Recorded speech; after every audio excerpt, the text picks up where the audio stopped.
Diqqat, tezkor xabar. O'z hududingizda qanday ob-havo bo'lishini bilishni istasangiz va ulardan birinchilardan bo'lib xabardor bo'lish uchun video ostida erinmasdan bor yo'g'i bir donagina like va podpisatsiya tugmalarini bosib qo'yishni unutmang. 4-iyunda ob-havo ma'lumotlari. Toshkent shahrida havo biroz bulutli bo'ladi, yog'ingarchilik kutilmaydi. Harorat kechasi 19-21 daraja, kunduzi 35-37 daraja issiq bo'ladi.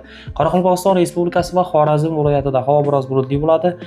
Ba'zi joylarda o'zgaruvchan yog'ingarchilik kutilmaydi. Harorat kechasi 20-25 daraja, kunduzi 32-37 daraja issiq bo'ladi. Buxoro va Navoiy viloyatlarida havo biroz bulutli bo'ladi, yog'ingarchilik kutilmaydi. Harorat kechasi 20-25 daraja, kunduzi 35-40 daraja issiq bo'ladi. Toshkent, Sirdaryo, Jizzax, Samarqand viloyatlarida havo biroz bulutli bo'ladi, yog'ingarchilik kutilmaydi. Harorat kechasi 22-17 daraja, kunduzi 34-39 daraja issiq bo'ladi. Qashqadaryo va Surxondaryo viloyatlarida havo biroz bulutli bo'ladi, yog'ingarchilik kutilmaydi. Harorat kechasi 18-23, kunduzi 35-40 daraja issiq bo'ladi.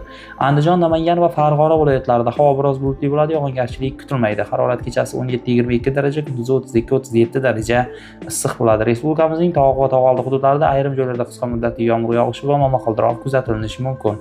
Harorat kechasi 10-15 daraja, kunduzi 23-28 daraja issiq bo'ladi. Manba: O'zgidromet rasmiy sahifasi.